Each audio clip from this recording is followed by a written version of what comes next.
Thank you, everybody, for being here. Thanks to Ray for the invitation. From my story for the iTrace has been kind of interesting. I never thought I'd be an iTrace user like I am today. But it started out with this idea of quality of vision for research purposes. So I do a lot of laser photo treatment, kind of controversial. And it was one of the industry folks that said to me, hey, you're trying to objectively determine, are you making an impact on quality of vision? And we couldn't objectively determine that. People would say I'm seeing better quality of vision. So we said, okay, let's try something like the iTrace and see if that would help us determine, can we actually identify patients' quality of vision improvement post laser photo treatment?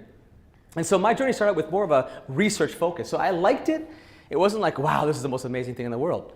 But all of a sudden, I started seeing some of the benefits of it. I said, let me see if I can add it to my other practice, integrate it with our Wi-Fi and our networking, and then use it on every single computer and try using it as an interface for all of our patients in our cataract evaluations, et cetera.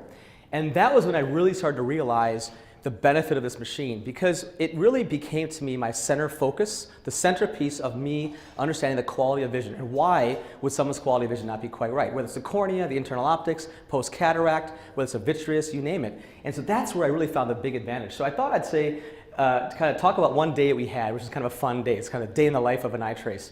And it was when Ray came to install our second machine in our second office. So Ray's sitting there, and I have a normal clinic day, and he's training my techs. And so all of a sudden, all these patients kept coming in. And I'm like, hey, get an iTrace, get an iTrace. And he's back there going, what is this for? What is this for? And we're like, oh my God. In like literally half a morning, we had 5 patients where the iTrace truly helped me make the decision on what to do next. And that was really the most exciting part about that machine. So, at first it started out with this idea of floater treatment. And for those of you who don't know, laser floater treatment is used to help treat those solitary opacities. We did a study looking at floaters in the middle of the vitreous. And after treating those patients, do we see any change in the DLI, the internal optics? And so this is a patient, Susie B, you know her very well, came in, visual acuity is 20/20, but patients had complaints of quality of vision, phakic patient, really unhappy from out of town.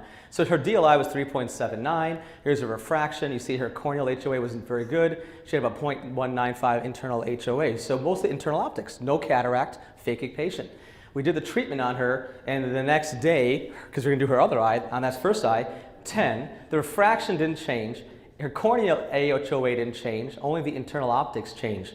And if you look at her, and have the MTF curves significantly different, but no change in refraction, no change in her corneal HOA, all internal optics. So that was the first time I started realizing, oh my God, there's something to this machine. It's pretty cool. So that's when we started looking at in other patients. And so first patient was a patient where I asked Ray, I'm like, Ray, man, I don't know what's going on here. This patient has a toric lens, it was a true line accommodating lens. Patient was not very happy post-operatively. I'm like, should I should I take it out? What should I do? So we did the iTrace undilated, because I just wanted a quick scan before I spent the time dilating him. And we also did a dilated one too. And you can see here the toric check. First of all, the DLI is good. The quality of the optics was very good here. And so it looked good scan. You see the corneal topography here showing astigmatism there on the cornea. We did the toric check. And what was really cool about the toric check, it said, well, you have this astigmatism here, and your lens is aligned perfectly. So you have good alignment. You didn't screw up the alignment there, Paul.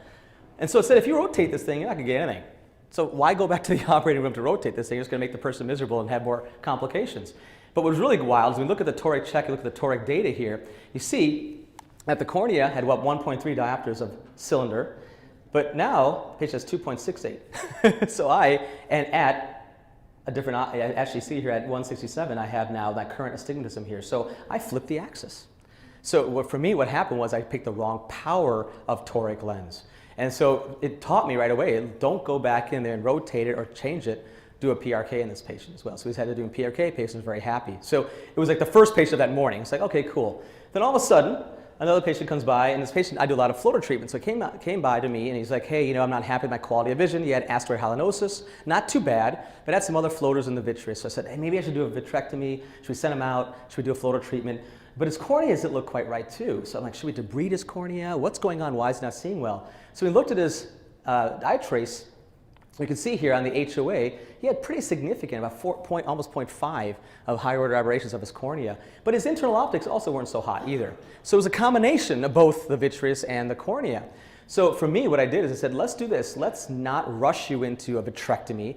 I'm not going to waste my time doing a laser floater treatment because I may not make you better. You'll be probably thinking I'm a bad surgeon. So let's go ahead and do a corneal debridement with an amniotic membrane. And that's what we did for this patient. It did very well. So that was the second patient of the day. I was like, okay, this is kind of cool. And then the third patient of the day was, should we do a laser treatment or cataract surgery? Because again, I get a lot of people coming from out of town and locally for cataract surgery here, and you can see a significant amount of floaters as well. So the question was, should we go to cataract, and if after cataract surgery, what should I expect in terms of its quality of vision post-operatively as well? So we had a borderline cataract, so we said let's treat the floaters first to see if that would help. But it was really helpful to show, look, your DLI is 5.7 here. Your cornea was pretty good here, and the internal optics wasn't too bad in terms of the HOA. So I felt at this time, let me go ahead and treat the cataract first, and then we can talk about doing floater treatment afterwards, because it's also easier to take a floater treatment after the cataract is removed as well. So it was a brief summary, but it was kind of neat to see in literally in 1/2 morning when Ray is training my technicians, 3 patients within about a half an hour span of each other, we were sent over there, and it helped me make a decision based upon the quality of the vision and being able to separate cornea versus internal optics. And it's crucial to be able to show patients that. And so that was, for me, the most exciting thing about this machine. So now it's really for any of my cataract evaluations, floater evaluations, corneal debridements, it has become the golden ticket and the centerpiece for me to educate and make decisions on.